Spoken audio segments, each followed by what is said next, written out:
Vous avez préparé votre terreau avec amour, choisi vos meilleures graines, vous les avez plantées avec espoir, et puis rien. Le silence, le vide. Juste de la terre humide qui vous regarde, l'air de dire « Tu t'attendais à quoi ?» Est-ce que cette situation vous semble familière?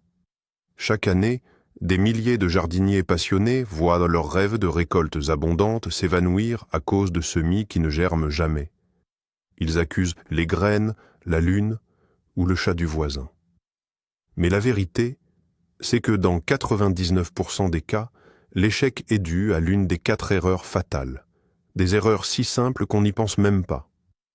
Dans cette vidéo, non seulement je vais vous révéler ces 4 tueurs de semis, mais je vais surtout vous donner les solutions précises et infaillibles pour ne plus jamais les commettre.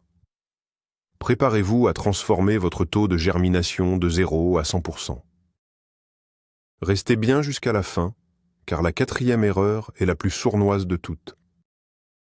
Avant de plonger dans les erreurs, comprenons rapidement ce qu'est la germination. Une graine, c'est une petite capsule de survie. Un embryon de plante en dormance qui attend les conditions parfaites pour se réveiller et commencer sa vie. Elle contient une réserve d'énergie, un peu comme une batterie intégrée qui doit lui suffire pour développer sa première racine, sortir de terre et déployer ses premières feuilles pour commencer la photosynthèse.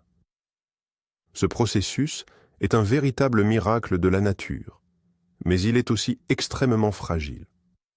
La graine ne réfléchit pas. Elle réagit à des signaux extérieurs très précis, la température, l'humidité et l'oxygène. Si un seul de ces 3 paramètres n'est pas optimal, elle ne se réveillera pas, ou pire, elle commencera à se réveiller et mourra, son énergie épuisée. Pensez à la germination, non pas comme un simple acte de plantation, mais comme le lancement d'une fusée. Tout doit être parfaitement aligné pour le décollage.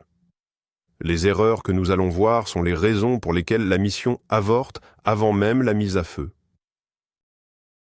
Commençons par l'ennemi public numéro 1 de la germination, la mauvaise température. C'est la première erreur et sans doute la plus dévastatrice. Beaucoup de jardiniers pensent qu'une pièce à température ambiante, disons 20 degrés Celsius, est suffisante pour faire germer des graines de piment ou de tomates. C'est une erreur de jugement colossale. Ces plantes sont originaires de climats chauds. Pour elles, 20 degrés, c'est l'équivalent d'un hiver frisqué. Elles ont besoin d'un signal de chaleur constant et élevé pour sortir de leur dormance. La plage de température idéale pour la plupart des légumes d'été se situe entre 24 et 29 degrés Celsius. En dessous de cette plage, le processus de germination est extrêmement lent, voire complètement bloqué. La graine reste en stase, vulnérable. Au-dessus de 32 degrés, vous risquez littéralement de cuire l'embryon à l'intérieur de la graine, le tuant instantanément. Pensez-y comme à un œuf. Un peu de chaleur le fait éclore, trop de chaleur le transforme en omelette. La température n'est donc pas un détail. C'est le signal de départ de toute la course. Plongeons plus profondément dans le problème d'un sol trop froid. Lorsque le terreau est en dessous de la température optimale, plusieurs phénomènes négatifs se produisent en chaîne.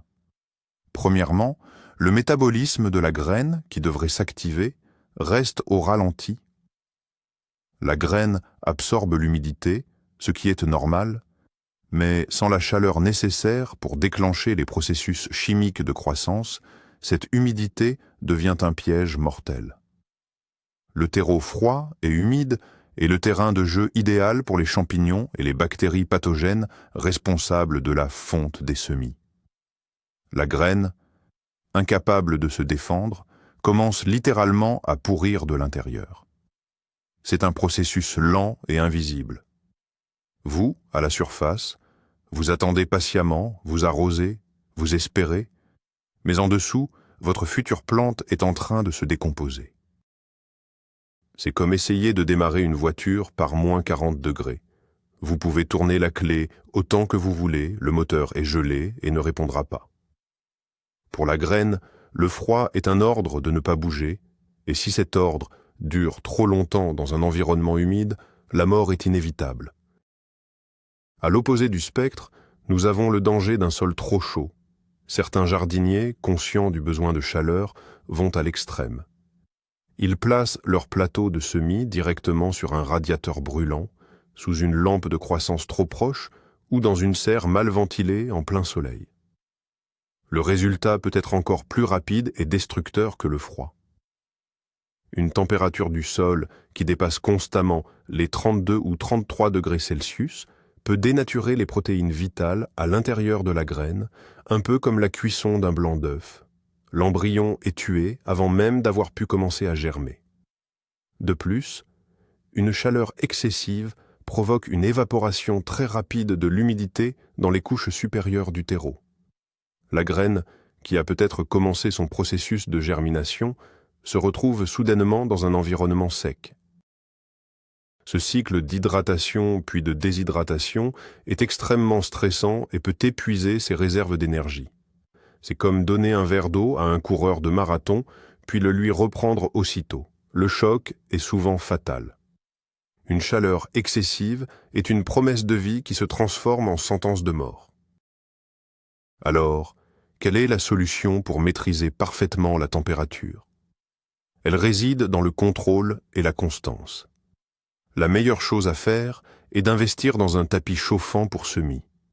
C'est un petit tapis électrique que vous placez sous vos plateaux de semis et qui fournit une chaleur douce et constante par le bas, exactement là où les graines en ont besoin. La plupart des modèles maintiennent le sol à une température idéale, environ 10 degrés au-dessus de la température ambiante. C'est l'outil qui change la donne. Si vous n'avez pas de tapis chauffant, cherchez des sources de chaleur douce et indirecte. Le dessus d'un réfrigérateur, par exemple, dégage souvent une chaleur constante.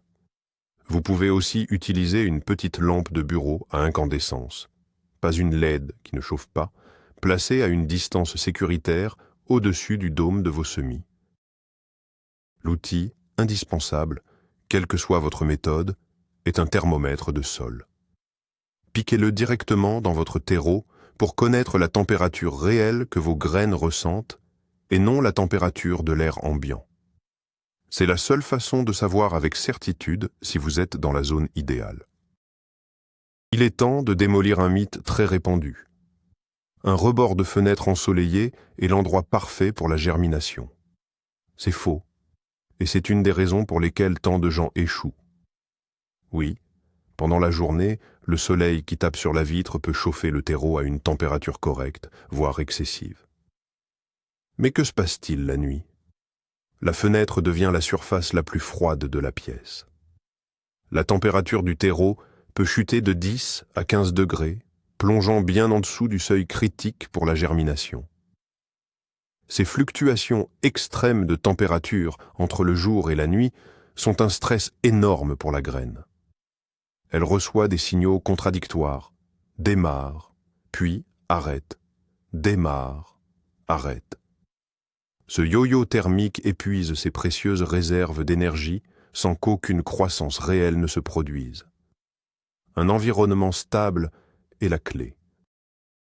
La chaleur doit être constante, 24 heures sur 24. C'est pourquoi un tapis chauffant dans une pièce sans courant d'air est bien supérieur à un rebord de fenêtre. Pour la germination, la constance l'emporte toujours sur l'intensité intermittente. Passons maintenant à la deuxième erreur fatale, la gestion de l'eau et de l'humidité. C'est un équilibre délicat, un véritable funambulisme horticole. Commençons par le problème le plus évident, le sous-arrosage. Une graine a besoin d'absorber une quantité significative d'eau pour déclencher le processus de germination. C'est l'eau qui ramollit son enveloppe protectrice et active les enzymes qui transformeront les réserves stockées en énergie utilisable, si le terreau n'est que légèrement humide ou s'il s'assèche. Même pour quelques heures, le processus s'arrête net. La graine entre dans un état de stress hydrique. Si cela se produit après que le processus a commencé, c'est souvent fatal. Le petit embryon, une fois réveillé, est extrêmement vulnérable à la déshydratation. Imaginez que vous sortez d'un long sommeil et que la première chose que vous rencontrez est un désert aride. Vous ne survivriez pas longtemps. C'est exactement ce que ressent une graine. L'humidité doit être constante et ininterrompue du jour de la plantation jusqu'à ce que la plantule soit bien établie. L'autre extrême, et peut-être encore plus dangereux, est l'excès d'arrosage. C'est l'erreur du jardinier trop zélé, celui qui pense que plus d'eau est toujours mieux. Un terreau détrempé, saturé en eau, est un environnement sans oxygène. Or, les graines, comme nous, ont besoin de respirer pour vivre. Le processus de germination consomme de l'énergie, et cette énergie est produite par la respiration cellulaire qui nécessite de l'oxygène. Si tous les pores du terreau sont remplis d'eau, il n'y a plus de place pour l'air. La graine est littéralement en train de se noyer. Elle étouffe. De plus, comme nous l'avons mentionné avec le froid, un environnement constamment détrempé est le paradis des maladies fongiques. La redoutable fonte des semis, causée par des champignons comme le pythium, prospère dans ces conditions. Elle attaque la base de la jeune tige dès qu'elle émerge, la faisant pourrir et s'effondrer. Vous pouvez voir une belle plantule un matin et la retrouver morte le lendemain. L'excès d'eau est une invitation ouverte à toutes les maladies qui veulent détruire vos semis. La solution pour une gestion parfaite de l'humidité est la méthode éponge essorée. Avant même de semer, vous devez humidifier votre terreau. Mettez-le dans un grand bac, ajoutez de l'eau tiède progressivement et mélangez avec vos mains jusqu'à ce qu'il ait la consistance d'une éponge que vous venez d'essorer. Si vous en pressez une poignée, quelques gouttes d'eau seulement devraient perler entre vos doigts, pas un filet continu. C'est l'humidité de départ parfaite. Une fois les graines semées, la meilleure façon d'arroser est d'utiliser un vaporisateur pour humidifier la surface sans la déranger. L'autre technique supérieure est l'arrosage par le bas. Placez vos pots ou vos plateaux de semis dans un plateau plus grand rempli de 2 ou 3 cm d'eau. Le terreau absorbera l'eau par capillarité, comme une éponge. Lorsque la surface du terreau devient sombre et humide, retirez les pots du plateau d'eau. Cette méthode garantit que tout le terreau est uniformément humide, mais jamais détrempé, et elle encourage les racines à pousser vers le bas.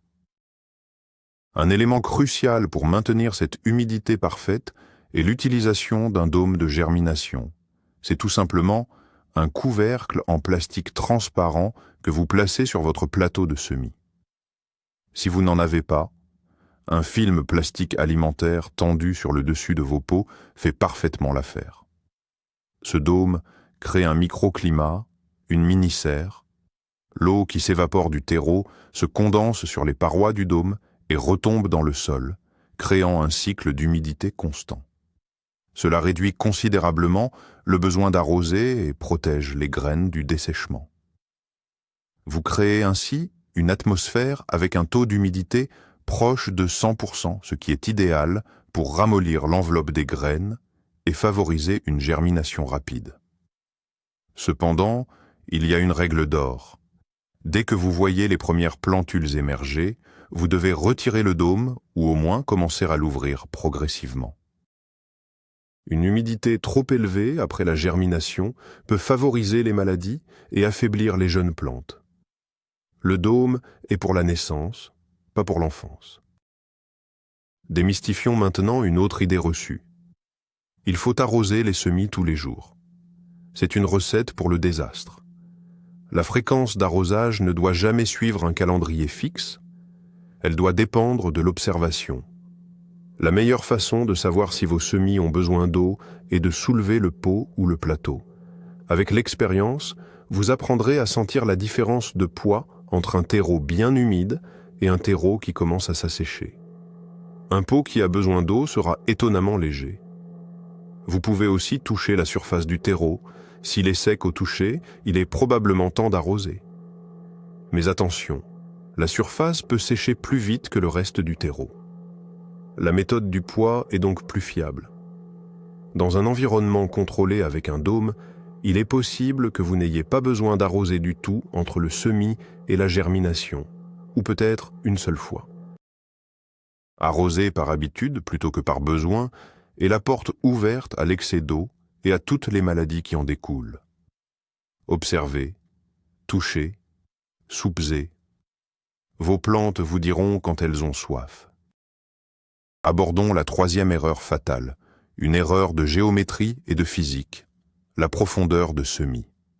C'est un paramètre qui semble trivial, mais qui est absolument critique.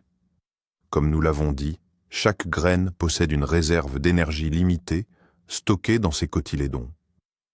Cette énergie doit être suffisante pour accomplir 3 tâches: développer une première racine pour s'ancrer et absorber l'eau, pousser une tige vers le haut à travers le sol pour atteindre la lumière, et enfin, déployer ses premières feuilles pour commencer la photosynthèse et devenir autonome.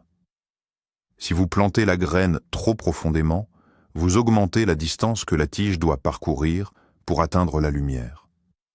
C'est comme demander à un sprinter de courir un marathon avec une seule barre énergétique.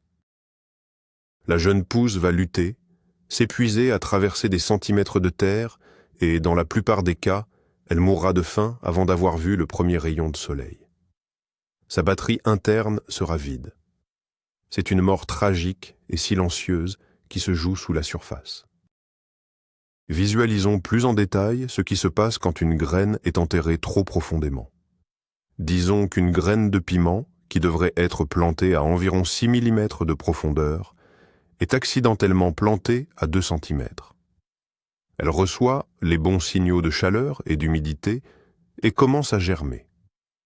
Une petite racine, le radicule, émerge et s'enfonce dans le sol. Puis, la tigelle, la future tige, commence sa longue ascension. Elle dépense une énergie folle pour percer le terreau compact. Chaque millimètre parcouru est une victoire coûteuse. Elle atteint finalement la surface, ou presque, mais ses réserves sont complètement épuisées. Elle n'a plus la force de déployer ses cotylédons, ses premières fausses feuilles. Elle peut même percer la surface, apparaître comme une petite boucle blanche ou jaune, puis stagner et mourir. Vous pourriez penser qu'elle a réussi, mais en réalité, elle est arrivée à la ligne d'arrivée déjà morte. C'est l'une des raisons les plus frustrantes de l'échec des semis, car on a l'impression d'y être presque arrivé. L'erreur a été commise bien avant, au moment de la plantation. À l'inverse, planter une graine trop peu profondément est également une erreur. Si la graine est simplement posée à la surface ou recouverte d'une fine poussière de terreau, elle est exposée à de nombreux dangers. Le premier est le dessèchement. La surface du terreau est la première à sécher. Une graine qui n'est pas bien en contact avec un environnement humide de tous les côtés aura du mal à s'hydrater de manière continue. Le moindre courant d'air peut la dessécher. Deuxièmement, elle est instable. La première racine qui émerge a besoin de s'ancrer dans quelque chose. Si la graine est trop en surface, la racine peut pousser à l'air libre ou ne pas trouver de prise, ce qui compromet la stabilité de la future plantule. Enfin, elle est vulnérable. Un arrosage un peu trop vigoureux peut la déplacer ou l'emporter. Elle est également une proie facile pour les insectes comme les cyarides, mouches du terreau, ou même les oiseaux si vous faites vos semis à l'extérieur. Un léger enterrement protège la graine et lui fournit l'obscurité et le contact nécessaires à une bonne germination. Heureusement, il existe une règle d'or très simple pour déterminer la profondeur de semis idéal. Cette règle est la suivante. Plantez la graine à une profondeur égale à 2 ou 3 fois son diamètre. C'est une excellente ligne de conduite pour la grande majorité des graines. Pour une petite graine de piment ou de tomate, qui fait environ 3 mm de diamètre, cela signifie une profondeur de 6 à 9 mm. C'est très peu. Pour une plus grosse graine, comme une graine de courgette qui fait 1 cm, vous la planterez à 2 ou 3 cm de profondeur. Pour appliquer cela, vous pouvez faire un petit trou avec la pointe d'un crayon ou une allumette, Y déposer la graine, puis la recouvrir délicatement de terreau tamisé. Ne tassez pas fortement le sol au-dessus, contentez-vous de l'égaliser. Cela garantit que la graine a un bon contact avec le sol humide, qu'elle est protégée, mais qu'elle n'a pas une montagne à franchir pour atteindre la lumière. En cas de doute, il vaut toujours mieux planter un peu trop superficiellement que trop profondément. Profitons-en pour déconstruire un autre mythe, ou du moins une simplification excessive. Il suffit de saupoudrer les graines à la surface. Cette technique, appelée semis à la volée, est valable pour certaines graines très spécifiques. Il s'agit généralement de graines minuscules, comme celles de la laitue, du coquelicot ou du tabac, qui ont besoin de lumière pour germer. C'est un mécanisme de survie. Si elles sont enterrées, elles ne germent pas car cela signifierait qu'elles sont trop profondes pour que leur petite réserve d'énergie leur permette d'atteindre la surface. Pour ces graines-là, on les sème à la surface et on appuie simplement légèrement pour assurer un bon contact avec le sol. Mais appliquer cette méthode à des graines de tomates, de piments ou de poivrons est une erreur. Ces graines ont besoin d'obscurité pour germer. La lumière peut même inhiber leur germination. Il est donc crucial de toujours lire les instructions spécifiques sur le sachet de graines. Le fabricant indique généralement la profondeur de semis recommandée. Ne supposez jamais qu'une seule méthode fonctionne pour toutes les plantes. Chaque graine a ses propres exigences. Nous arrivons à la 4e et dernière erreur fatale, celle qui est souvent la cause de tous les autres problèmes, la qualité du substrat, c'est-à-dire votre terreau. L'erreur la plus commune des débutants est d'utiliser de la terre de leur jardin pour faire leurs semis. C'est une très mauvaise idée, pour plusieurs raisons. La terre de jardin est lourde et a tendance à se compacter énormément lorsqu'elle est arrosée dans un petit pot. Elle devient dure comme de la brique en séchant et boueuse lorsqu'elle est humide. Les délicates racines des semis ne peuvent pas pénétrer un sol aussi dense. De plus, la terre de jardin est pleine de vie et pas toujours la bonne. Elle contient des graines de mauvaises herbes qui vont concurrencer vos semis, des œufs d'insectes et surtout des spores de champignons pathogènes responsables de la fonte des semis. Utiliser de la terre de jardin, c'est comme inviter tous les problèmes du monde dans la chambre de votre nouveau-né. C'est un environnement hostile et imprévisible pour une jeune plante fragile. Une autre erreur, plus subtile, est d'utiliser un vieux terreau de rempotage ou le terreau qui restait dans vos jardinières de l'année dernière. On pourrait penser que c'est une bonne façon de recycler, mais c'est risqué. Ce vieux terreau est souvent épuisé en nutriments. Plus grave encore, au fil des arrosages de la saison précédente, les sels minéraux et les résidus d'engrais se sont accumulés. Cette concentration élevée en sel peut être toxique pour les jeunes racines tendres et peut même empêcher la graine de germer correctement par un phénomène d'osmose. De plus, si les plantes de l'année dernière ont eu des maladies, les spores de ces maladies sont très probablement encore présentes dans le terreau, prêtes à infecter vos nouvelles plantules vulnérables. Le terreau pour semis doit être considéré comme une formule pour bébé. Il doit être frais, pur, stérile et parfaitement équilibré. Réutiliser un vieux terreau, c'est donner à votre bébé les restes d'un repas de la veille qui a peut-être mal tourné. Le risque n'en vaut pas la peine. Alors, à quoi ressemble le substrat de semis parfait? Il doit posséder 3 qualités essentielles. Premièrement, il doit être léger et aéré pour permettre aux racines de se développer sans effort et pour garantir une bonne circulation de l'oxygène.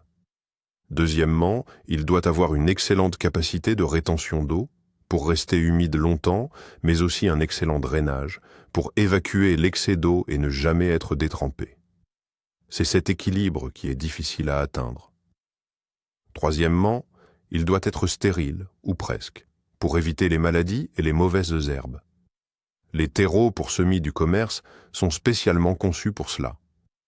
Ils sont généralement composés d'un mélange de tourbe de sphaigne ou de fibres de coco pour la rétention d'eau, de perlite, des petites billes blanches de roches volcaniques expansées pour l'aération et le drainage, et de vermiculite, un minéral qui retient l'eau et les nutriments. Ce mélange est fin, léger et propre. C'est l'environnement 5 étoiles que vos graines méritent pour bien démarrer. Devriez-vous acheter un terreau pour semis ou le fabriquer vous-même? Les deux options sont valables. Acheter un sac de terreau pour semis de bonne qualité est la solution la plus simple et la plus sûre, surtout pour les débutants. C'est un investissement relativement faible qui vous garantit un produit équilibré et stérile, maximisant vos chances de réussite. Si vous êtes plus aventureux ou si vous avez de grandes quantités de semis à faire, vous pouvez fabriquer votre propre mélange. Une recette classique est de mélanger à part égale de la fibre de coco réhydratée, de la perlite et du compost très mûr et bien tamisé. L'avantage est que vous contrôlez les ingrédients. Cependant, si vous utilisez du compost maison, il est fortement recommandé de stériliser votre mélange avant de l'utiliser. Vous pouvez le faire en l'étalant sur une plaque de cuisson et en le passant au four à 90 degrés Celsius pendant 30 minutes ou en le passant quelques minutes au micro-ondes. Cela tuera les agents pathogènes et les graines de mauvaises herbes. C'est une étape supplémentaire, mais elle peut vous sauver de bien des déceptions. Finalement, il est crucial de ne pas tomber dans le piège de la dernière idée fausse. N'importe quel terreau en sac fera l'affaire. Lorsque vous êtes au magasin de jardinage, vous voyez des dizaines de sacs différents. Terreau universel, terre pour géraniums, terre de bruyère, terreau pour potager. Ils ne sont pas interchangeables. Le terreau universel, par exemple, est souvent trop grossier pour les semis. Il peut contenir de gros morceaux d'écorce qui gênent la germination. Il est aussi souvent pré-fertilisé avec une dose d'engrais trop forte pour les jeunes racines délicates. Un excès de nutriments à ce stade peut littéralement brûler les plantules. Le terreau pour semis, lui, a une texture très fine et ne contient que très peu ou pas d'engrais, car la graine a ses propres réserves pour démarrer. C'est seulement lorsque la plantule aura développé ses premières vraies feuilles qu'elle aura besoin de nutriments externes. Choisir le bon substrat, c'est comme choisir la bonne farine pour faire un gâteau délicat. Utiliser la mauvaise farine, même avec la meilleure recette du monde, mènera à un résultat décevant. Ne négligez jamais la fondation sur laquelle vous construisez votre futur jardin. Voilà, le mystère est résolu. Les 4 cavaliers de l'apocalypse des semis sont démasqués. Récapitulons-les une dernière fois pour être sûr qu'ils ne viendront plus jamais hanter votre potager. Premièrement, la température. Vos graines ont besoin d'une chaleur de bain tropicale, constante. Entre 24 et 29 degrés, pas des montagnes russes thermiques d'un rebord de fenêtre. Deuxièmement, l'humidité.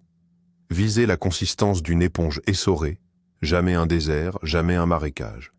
Utilisez un dôme et arrosez par le bas. Troisièmement, la profondeur. La règle des 2 à 3 fois le diamètre de la graine est votre meilleur ami. Ne forcez pas vos graines à courir un marathon sous terre. Et quatrièmement, le substrat. Utilisez un terreau pour semis, léger, drainant et stérile. La terre du jardin, c'est pour le jardin, pas pour la nurserie. En maîtrisant ces 4 piliers, vous ne laissez plus rien au hasard.